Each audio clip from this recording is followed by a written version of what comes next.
say that you guys fucked up. Oh, Canada, our home and native land. So you want to move to Canada, but you don't know how. And the immigration website crashed. Welcome back to Cosmoholics Anonymous. I am your favorite girl, Bougie Vintage, and today's video, today's video is Donald Trump. So this video is basically how to get that ass over here and live with your girl, okay? I'm sorry that it happened, but like, I don't think anybody has an explanation for this one. You guys fucked up royally. And usually motherfuckers is making fun of Canada, especially Toronto. You know, we're like a fake ass New York or whatever. But now everybody wants to come over here. So I figured, because, you know, Canadians are so nice, you know, everybody always says Canadians are super polite, which we are. I decided I would help you guys out despite the fact that y'all is rude as fuck. So, okay, are we having problems already with the wig? Is that what's going on today? Hat. So because the immigration website crashed, now you're kind of like, wow, we're really fucked. We gotta stay here with Mr. Trump as president or whatever. So you guys want to get over into Canada. So I'm gonna give y'all a little background about Canada and what exactly you need to do. Well, I'm a Canadian citizen by birth, okay? So I was born in Canada, therefore I'm automatically a citizen. Therefore I have no idea how to migrate or immigrate over here and up here, but what I do know are a few tricks around the system because, well, y'all broke the fucking website, okay? So I myself tried to go onto the immigration website and it was like not working. The links were not working. I never ever thought it would be that deep that people would be coming and like breaking the website, that the traffic would be so high on the website election night that it would break. Like, seriously, I never ever thought that that was going to be a thing, but it was.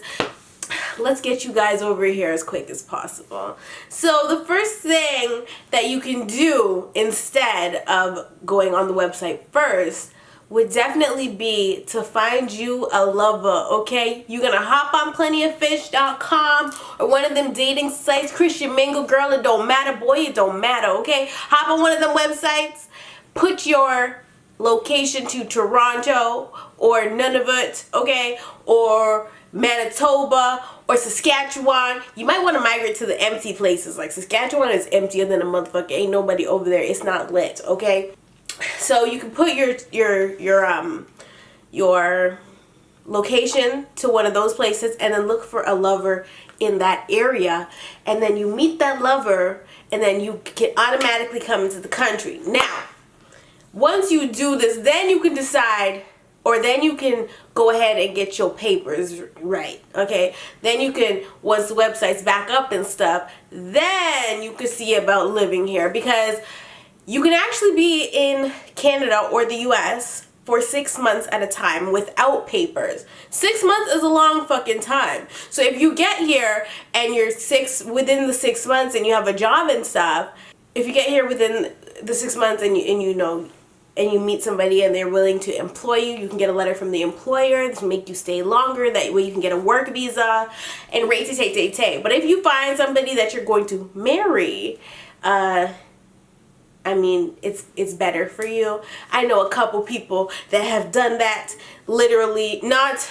like marry for citizenship, but do have spouses from the States, and they migrated over to Canada and now they live here permanently. They got the paperwork and shit and it's all good. Now if you were smart, you would have came on the website 2 months ago and decided then, because either way, no matter who won the presidency, y'all was gonna be fucked anyway. So you should have taken the chance 2 months ago. I know somebody that came 2 months ago. Okay, he came 2 months ago and he's living here and his paperwork is getting sorted out now, like he's becoming a legal immigrant. So I think that's where everybody fucked up, but it's okay. It is not the end of the world yet.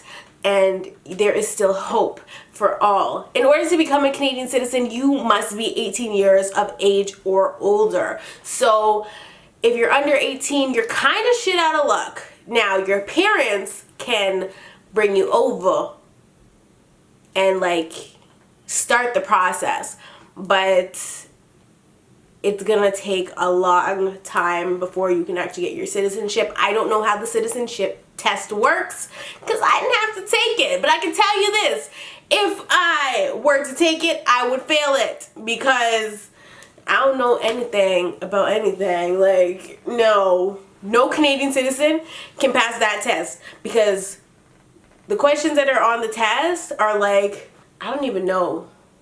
I know at one point they asked who's the prime minister. That one's easy, Justin Trudeau. But there's some questions on there that I'm sure I wouldn't have the answers to. So don't feel bad if you aren't able to pass that test the first time around. I don't know what happens if you fail it, but that's beyond the point. The other thing to keep in mind is cost of living. Cost of living is not cheap. Cost of living in Ontario, at least, is very pricey, and especially in places like Toronto where you're paying like $900 plus for a bachelor's.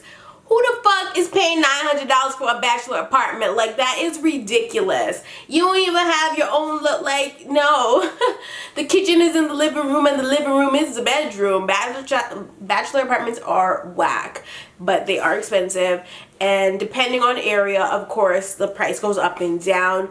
If you live somewhere like Scarborough, which is in Toronto, the price will be between, depending on, like, I used to have a townhouse.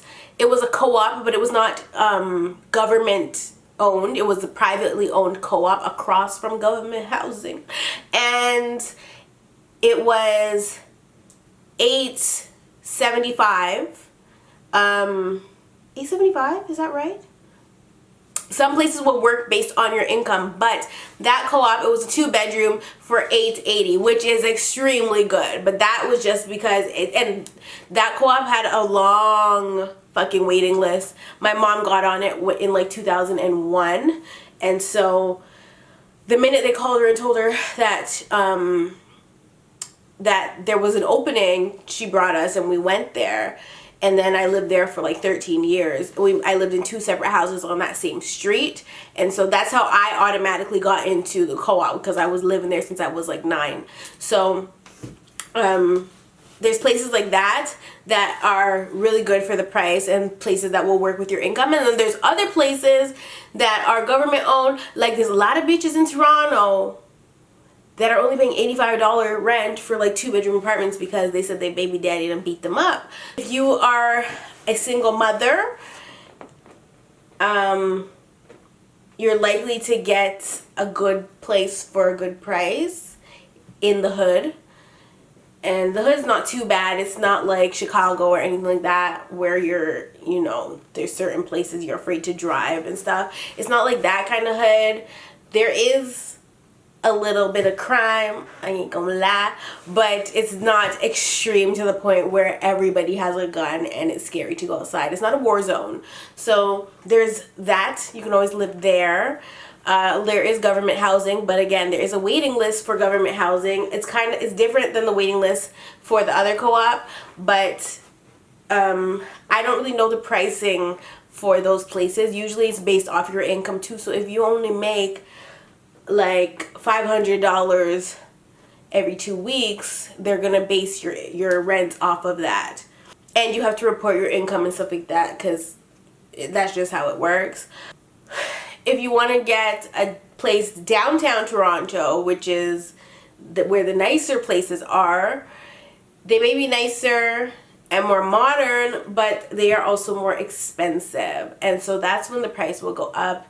If you live central Toronto, the price is going way up. It's going to be overpriced for very small. You're probably going to want to get a roommate. The other thing too is to look for people on KIJIJI that are looking for roommates right now, and try to shack up with them. Just tell them, like, look, I'm coming from the States. I need somewhere to live. I need a roommate. And that way your rent is mad cheap because you're living with somebody. So you're splitting the rent, whether it's 2 or 3 people. It'll be cheaper for you that way.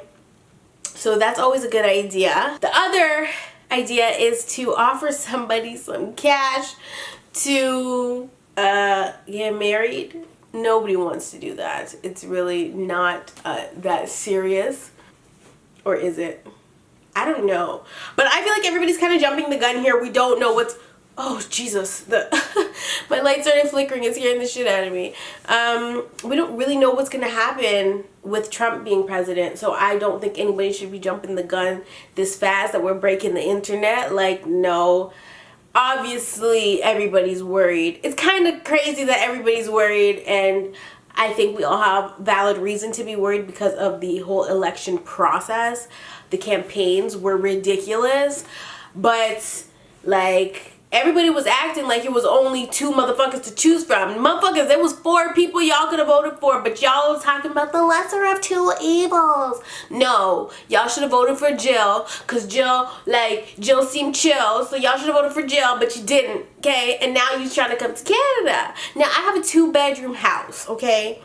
And I know y'all are wanting to move in because y'all keep commenting that you want to come stay with me and shoot her, but like we can take like my second room in my house, this room that I'm in right now, this is my beauty recording room. Like there's no space for you, so I can't really bring you into my house. Plus you're a stranger. No, I can't really bring you into my home, but I can assist you in finding a place to stay. Okay, so go to KIJIJI.com.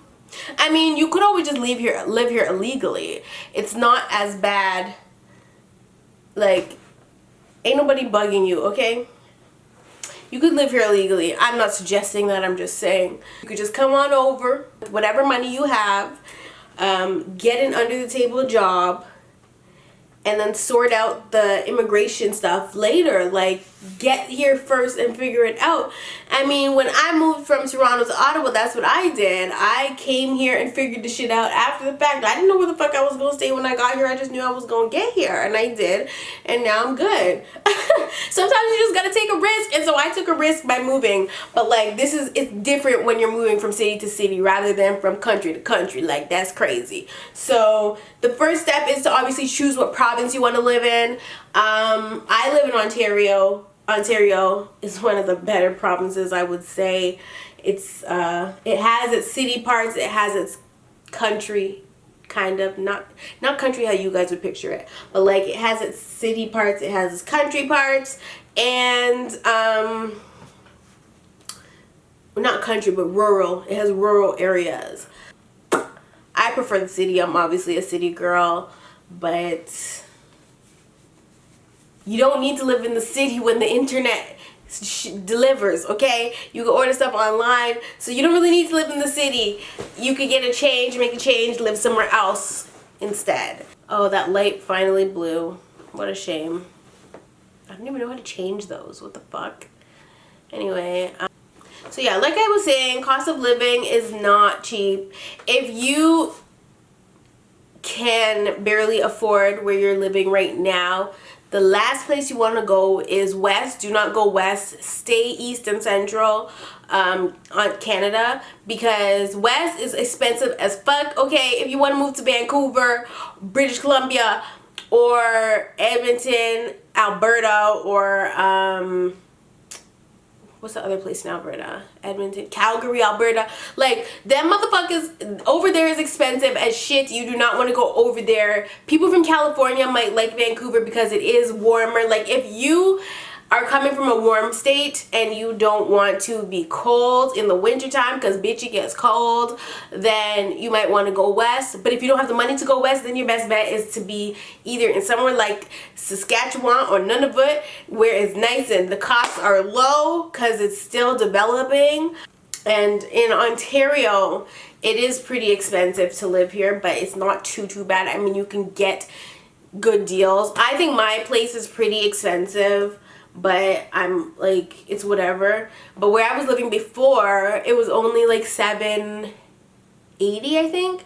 $780 was what I was paying at the other apartment, and it was a 1-bedroom, so that's a really good price for a 1-bedroom in my opinion. It had a 1-bedroom, kitchen, bathroom, and it had a living area, but it was very crammed.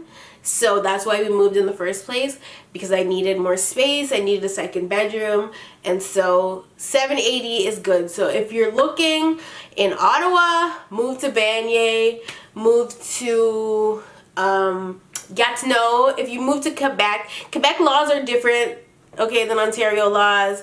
And then like the rest of Canada, like Quebec is on its own shit, but like if you move to Gatineau, it's real dirt cheap. I'm talking 2 bedrooms for like $650. Like Gatineau is lit, okay? The only reason I don't want to live over there is because I don't want to live in Quebec. I want to stay in Ontario. Otherwise, I would take my little ass and go to Quebec, because 2 bedrooms for $650? Are you kidding me? Are you kidding me? That is the bee's knees. That is where I would love to live, but like, no.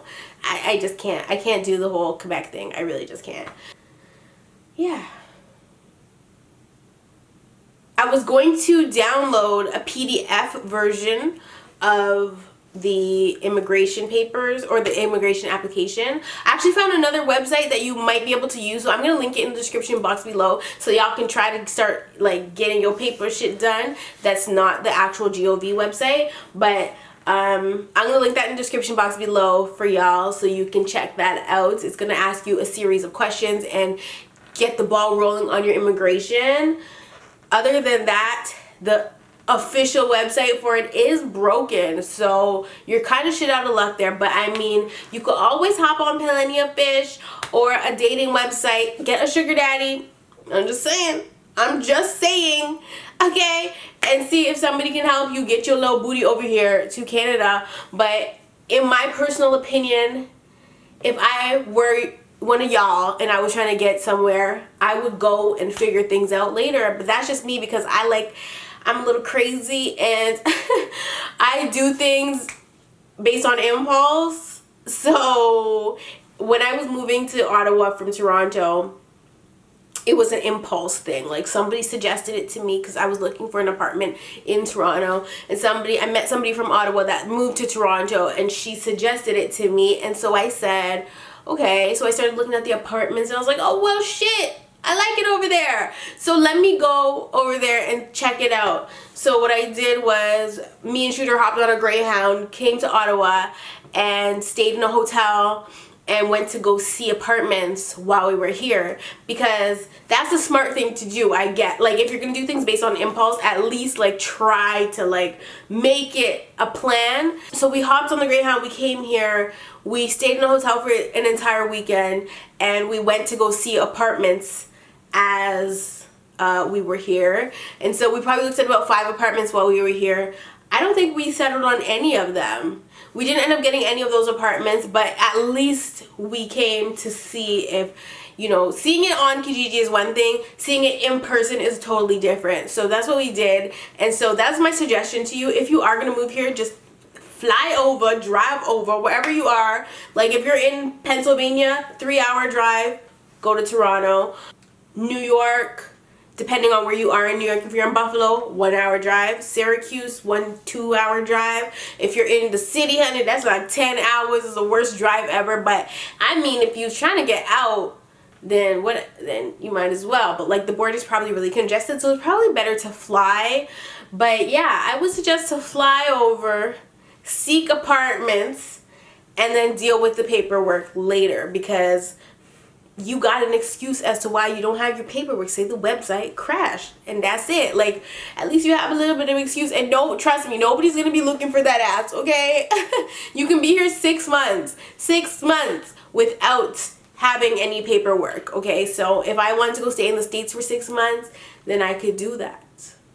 But I have no reason to go over there, especially not now that Donald Trump is your president. So I am praying for you all. I hope that, well, I don't know what I hope. Hopefully it doesn't affect Canada too much. I mean, I'm considering moving to Jamaica because if a war starts and niggas start dropping nukes and shit and blowing up states, and then Canada gets affected and dragged into the mess, because you guys know America loves to drag Canada into shit. Like, wait, our soldiers were going to fight the war in Iraq for what? For what? So, as far as I'm concerned, I'm not in panic mode yet, just because it's been not even 24 hours since the man has been elected and nothing has happened. Everybody woke up today and did the things that they would normally do on a regular day. So, I mean, I'm not in panic mode yet, but it's not my country. So I don't know what exactly everybody else is feeling. I feel for y'all because I know nobody wanted him to win, but somehow he still pulled in the W. So I'm kind of confused. I mean, was it rigged? Like, what's good? Like, I don't understand. So, and looking at the votes, oh my gosh, I want to meet the 7% of black motherfuckers that voted Donald Trump to be motherfucking president. Like, I need to, what? 7%? Really? That's high, bitch. And the Latinos, like, wait?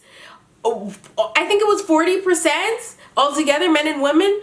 What? He wants to get rid of all of the freaking Mexicans that are there illegally. Okay, so those are your people. Like, I was shocked at the amount of Latinos that voted for this man. I was shocked at the 7% of black folk too. 7% is not as high as 40%, but like, even so, the man was blatantly racist during his entire campaign, inappropriate during his entire campaign. Fuck what the media was posting about him and all the stuff that came out about him. He himself was being inappropriate, and I'm just flabbergasted and shocked that there's actually motherfuckers out there that voted for him. Like, it should have been 100% of black people not voting for him, not 7% of black people voting for him. Like, done. I want to meet y'all. Like, if you're a black person and you voted for Donald Trump, please comment down below and tell me why. Please let me know why. Like, why? I don't know. Like, are you guys supposed to give him a chance? I just hate that no matter what, it affects Canada in some way or another. It might just be trade that affects, but like, or that gets affected, but real nigga shit, I swear, if niggas start dropping nukes and bombs and all kinds, I'm gonna be pissed. I'm gonna be dead, but I'm gonna be pissed, and I will haunt motherfuckers. So hopefully that's not what happens. I woke up today feeling really kind of sad and just like not in the mood, which is kind of weird because it's just like nothing has happened, but it was kind of like a big fucking letdown. And I don't want to speak on it too much because I don't know shit about politics, okay? So that's why I don't really have too much of an opinion on it. I just know that he's a fucking idiot and the Trump supporters are idiots. He got you. He grabbed you right by the pussy, basically, and won. So, I mean, just keep your faith, okay? And do what it do. Take it day by day until... I mean, if it's another Bush situation, well then, damn it.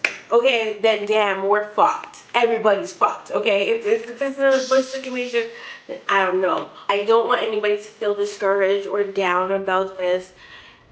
But I do feel for you guys, and I mean, if y'all trying to come to Canada, come on, just know. But I don't have the space for y'all. See, if I could put all y'all up there, like if I was rich and I had great money, I would definitely have a castle, and every one of you guys that wanted to come join me could. But it ain't like that. I got a 2-bedroom, and this bedroom that I used for my filming is actually I got the house because I wanted to have a child. So this bedroom that I use my phone right now is actually for my child. So I can't really let anybody move in with me. I just can't. I don't have roommates. So but yeah, try Plenty of Fish. Try the Immigrating website that I'm gonna put in the link in the description box, and hopefully I will meet you guys. We will meet and everything. If you come to Canada, let me know, okay? I do love you all, and I will definitely keep you in my prayers. Like,